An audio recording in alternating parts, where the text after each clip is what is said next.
Hi, I'm Billy Gwaltney, and this is the CYA Podcast. This show is for the physician who understands the importance of protecting everything you've worked so hard to achieve. Each week, I'll bring you tips and advice to help you cut through the clutter and misinformation and show you exactly what you need to preserve your income and way of life. If you're ready to achieve the peace of mind that only financial security can bring, let's get started. Hello, welcome to this episode of the Cover Your Assets podcast. This is your host, Billy Gwaltney, and as always, I am really happy to be with you. Today's topic is going to be a little different. It's discussing a question of, are physicians entrepreneurs, or more specifically, should physicians see themselves as an entrepreneur? I did an interview recently with Dr. Jeremy Pyle, who's a really good client of mine and become a friend over the last decade or so. He's a plastic surgeon, and he's very passionate about teaching others, like he's learned himself and is still learning, how to think like an entrepreneur and kind of grow their own career, their own path, carve their own way, and not just see themselves as employees that are collecting a paycheck. And I've been an employee before where I collected a paycheck, and I've been an entrepreneur, and I'm an entrepreneur now, and I love it. I wouldn't trade being an entrepreneur for anything from a career standpoint. There's just no comparison. But what's interesting and what's caused me to interview Jeremy Pyle and think about this in more detail is that when I'm truthful with myself, I was not always an entrepreneur. I didn't see myself as that. I wasn't born one, I don't think. I think I became one because being an entrepreneur is something you can learn. It's about a mindset. It's about how you see yourself, and we can change how we see ourselves.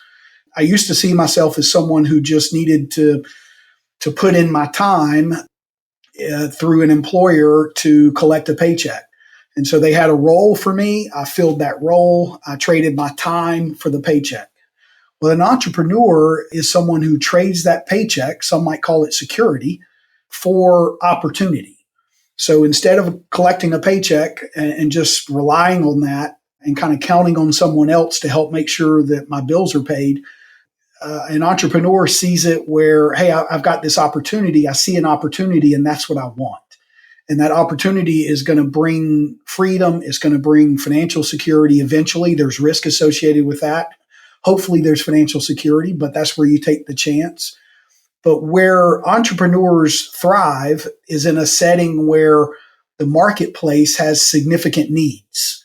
Okay, so there's a need. Physicians that I work with need disability insurance. So the question is, who are they going to get it from? Where are they going to get it? And so I do my best to fill that need, to present my services to the marketplace and say, I am an expert in this. I'm qualified to handle this. Here's my resume. Here's how it works. Please hire me. And a lot of clients have done that. And that's something that's come about because I'm traded in security to take advantage of an opportunity to fill a gap that the marketplace had. And there's financial reward when you fill that gap. And I'm not sure that there's a more needed marketplace or marketplace need than medical or physician specific solutions to medical needs that patients have or that the public has. And so as you think about what you do, as you think about the specialty that you've invested in, that you've gone to medical school for, that you've gone into significant debt to become good at, and now you're working, maybe you're working for an employer, maybe you're part of a practice. But I think it's important to start thinking about what does it look like for you to see yourself as Dr. Smith Incorporated, Dr. Singh Incorporated, whatever your specialty is, to see yourself as a business entity, and that you have an expertise and you have qualifications and experience that are very valuable. And in the U.S., at least, we need more physicians, not less. Okay, so think about that. There's a need that is never going to go away. And that's the need for people for medical advice and medical attention and surgeries and solutions to medical conditions that you are in a very unique position to be able to meet. Okay. Now, obviously, there are a lot of things that go into healthcare, and I don't profess to understand all those things. I work with thousands of physicians and speak with them regularly, and have gotten into their careers and how they're compensated and all those kinds of things. So I'm fascinated by this, but I'm fascinated from an entrepreneurial standpoint. Also, as a member of the public, I need solutions. I want the surgeon that's going to be taking care of me to do the procedure that morning whenever I'm there to be the best at that. I want them to see themselves as an entity, as someone that's an expert at a particular skill that's going to take really good care of me. I don't want them to see themselves as just punching a clock and just collecting a paycheck and filling time. That doesn't elicit confidence from me. I want them to know that they're really, really good at this, and I want them to be the best, and I want them to be really well paid for that, because that's confirmation in our society and the U.S. economic system. That's confirmation that they're good at what they do. And I think that's really important.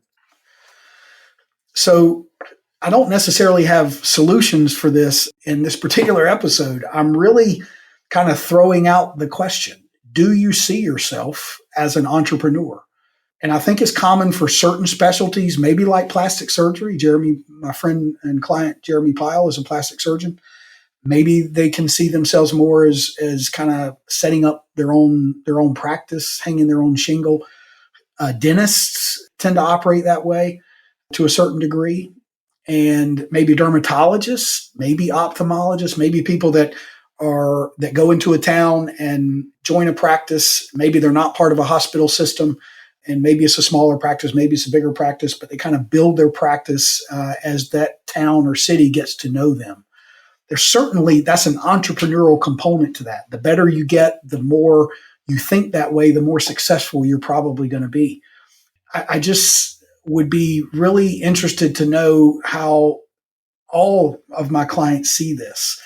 And is that a path forward to bring solutions to patients and to the public that need these solutions, but maybe you're having a harder time getting them because there's this massive healthcare system, Medicare, whatever it is, that might keep them from being able to find the solution they need, because they're stuck talking to one provider who doesn't think that way. If there's a way, surely with the internet, and you'll hear in this interview with Dr. Pyle talking about YouTube and talking about bringing solutions to the market just through videos like this, through podcasts, through getting information out to millions of people at a time. There's a way to bring solutions to the marketplace that can ultimately benefit you and leave the world better than you found it. Entrepreneurs ultimately thrive because the ones who do thrive make the world better, typically. That's the idea, is solving problems that the market has, and the market rewards them for that. And so that's the way it should be. So I know this is totally out of the blue, out of the box. Maybe this offends you. If it does, I would love to hear it, because I could hear a lot of yeah, buts. Yeah, but you don't know what I do. Yeah, but my 30 patients I have to see today is set for me. I don't have time. I think Dr. Pyle is going to talk about that, and he's been there and done that on the physician side. So we all have the same amount of time. So the question is, what do we do with that? And thinking long term, not just thinking about, hey, you've got to do this in the next week. But if you devoted, a few minutes a day towards thinking outside the box, towards developing your own unique approach to something, towards figuring out a way to get that out, what would that look like? Certainly worth thinking about in comparison to, say, collecting a paycheck, throwing money in a 401k, and trusting that someone else can manage that and help you become financially independent so you can hopefully retire and leave some money to your family. I think a way to think about that longer term might be to figure out a way to invest in yourself, invest in your own business opportunities, and figure out a way to control that return on investment instead of just depending on the whims of the stock market, for better or worse. Just food for thought. I would love to hear any input you have. Please message me, Billy, at ownocdisability.com. Billy at ownoccdisability.com, or you can text me at 704-270-2376. Again, 704-270-2376. I would love to discuss with you further. Until we meet again, this is Billy Gwaltney. Thank you as always for your time.